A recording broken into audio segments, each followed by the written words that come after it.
반갑습니다. 여러분들의 투자가 행복했으면 좋겠습니다. 캐시메이커 문서진입니다. 자, 오늘 영상은 2차전지 중간 점검 이렇게 말은 했는데 대체적으로 이제 많이 개인 투자자분들이 특히 2차전지를 투자하시는 분들 중에서 좀 걱정을 하시고 있는 양극재와 관련된 부분에 포커스를 맞춰서 한번 분석 영상을 올려보도록 하겠습니다. 8월 양극재 수출 관련 이제 지표들이 나와서 이걸 또 제가 이제 통계치로 보면서 앞으로 양극재의 단기적인 분위기가 어떨 것인지, 그 다음에 장기적으로 방향성은 어떨 것인지를 한번 점검해 보도록 하겠습니다. 자, 일단 먼저 수출 단가와 그 다음에 이제 수출액과 관련된 부분입니다. 이건 양극재와 관련된 부분입니다.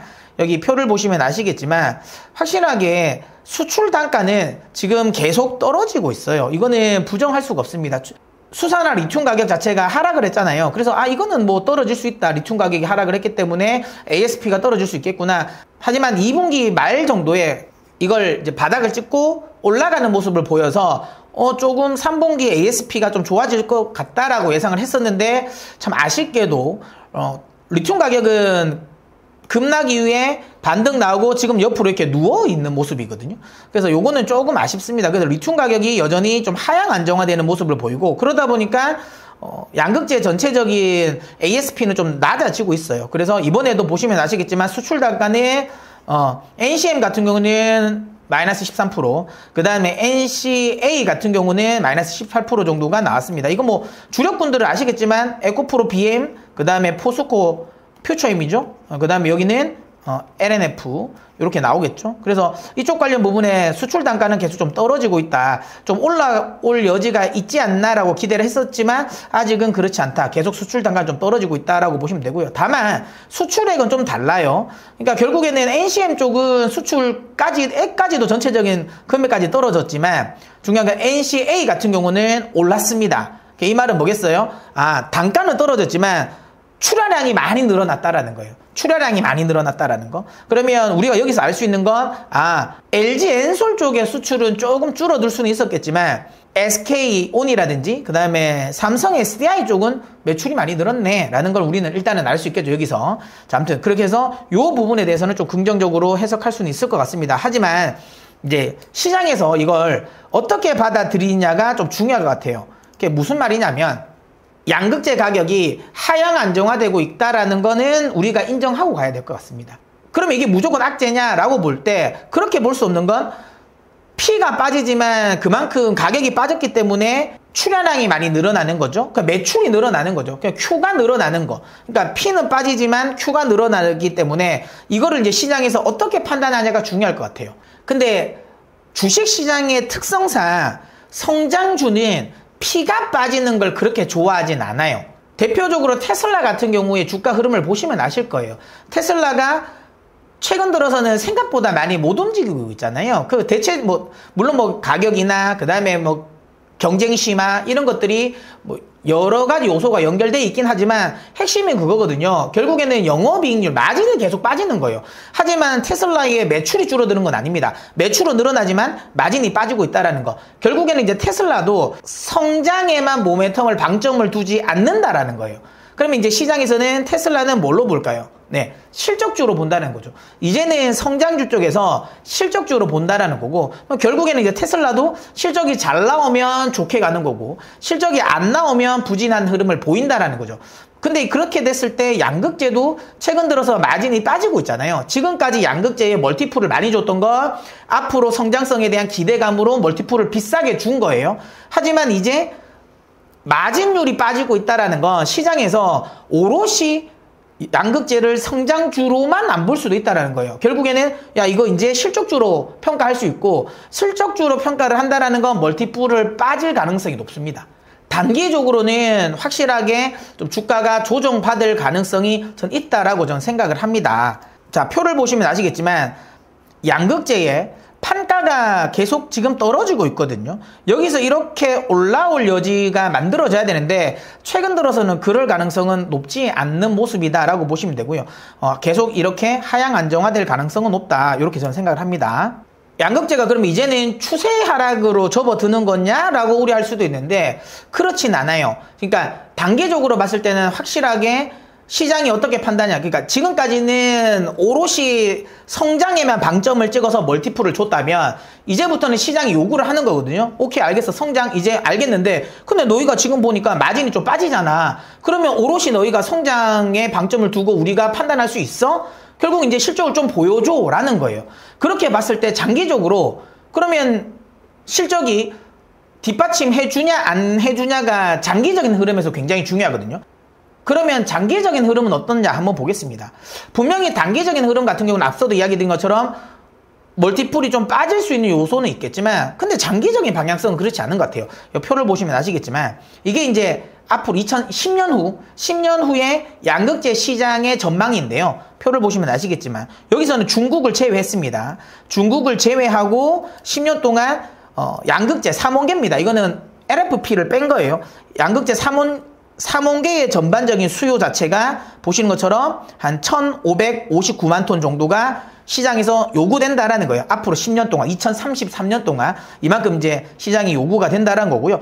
이게 어느 정도 규모인지가 안 잡히시죠? 그래서 제가 요걸 그냥 제가 통계로 한번 내봤습니다. 이건 제가 이제 평균, 그러니까 10년 평균 톤당 가격을 예상을 한 겁니다. 지금 10년이면 2033년까지 810조 원의 시장이에요.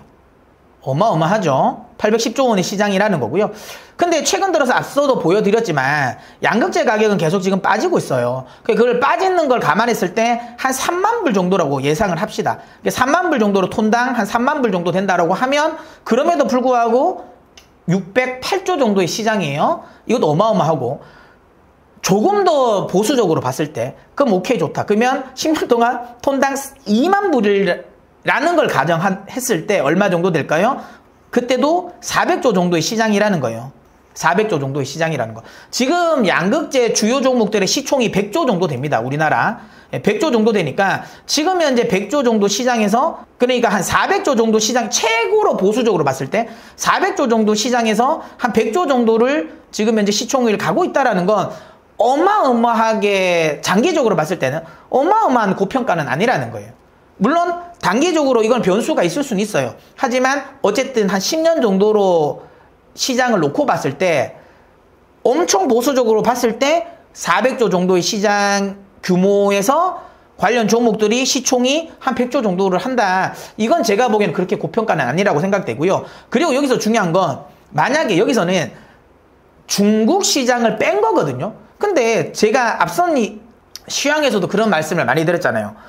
내년이나 내후년만 되더라도 중국 정부가 중국 2차전지 기업들에게 보조금을 안 주면 그때부터 국내 기업들도 중국 시장에 침투할 가능성이 높거든요.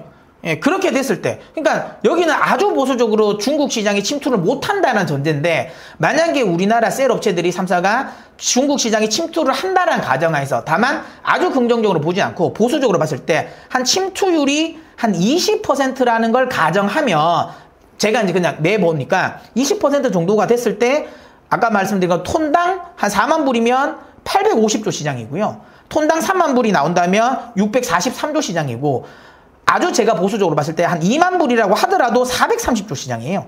자, 그러면 중국 모멘텀이 여기서 발생을 하면 추가적인 업사이드는 훨씬 더 있죠. 그러면 보수적으로 430조 시장에서 지금 현재 한 100조 원 정도의 시총을 가지고 있는 양극재 섹터들이 장기적으로 보면 고평가라고 말할 수 있을까라고 보면 그렇지는 않을 것 같습니다. 자, 그러면 정리를 한번 해보죠. 일단 P의 하락을 Q의 상승으로 커버가 가능할까라는 의문인데요. 이거는 몰라요. 이거는 결국엔 시장이 판단을 하는 건데 단기적으로는 확실하게 양극재 종목의 악재 요소는 맞습니다. 왜냐하면 다시 한번 말씀드리지만 시장은 성장주의 방점을 둔 종목들이 영업이익률이 빠지면 확실하게 이걸 부정적으로 봐요. 멀티플을 깎는 요소로 봅니다.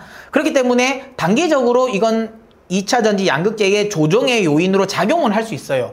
하지만 결국엔 Q가 늘어나면서 매출이 증가하거든요. 그리고 영업이익이 증가를 합니다. 그럼 이거는 결국에는 실적주로 평가할 가능성이 높고, 그러면 실적이 성장성이 멈추지 않는다면 결국에는 눌리고 나서 올라올 여지가 높거든요. 그렇기 때문에 장기적인 관점에서 본다면 2차전지 양극재가 그럼 이제 추세가 꺾였냐고 하면 그렇지는 않지 않을까라는 생각을 합니다. 그 다음에 이제 앞선 표에서 볼 수 있듯이 양극재의 판가가 인하됐다라는 거, 하지만 수출액이 늘어났다라는 거는 3분기 셀 3사의 실적이 굉장히 좋아질 가능성이 높다라는 거죠. 그러니까 지금 양극재 원료는 가격은 다운됐는데 출하량은 늘어났다라는 거잖아요. 그러면 실적 개선에 대한 기대감이 크죠. 특히 셀 업체들 같은 경우는 빠르면 3분기, 늦어도 4분기부터는 AMPC를 받을 수 있잖아요. 그렇다면 실적에 대한 점프업이 기대될 수 있어요. 그래서 저는 개인적으로는 지금 시점에서면 신규로 내가 종목을 진입을 하겠다, 대신 나는 조금 장투로 진입을 하겠다라고 하시면 저는 오히려 셀업체에 좀 관심을 두는 것도 나쁘지 않다라고 생각을 합니다. 자, 그러면 오늘은 2차전지 양극재와 관련된 부분에 좀 중간 점검을 해드렸습니다. 자, 오늘 영상이 마음에 드셨다면 구독을 눌러 캐시메이커의 메이커가 되어 주십시오. 여러분들이 선택하시면 영상으로 보답해 드리도록 하겠습니다.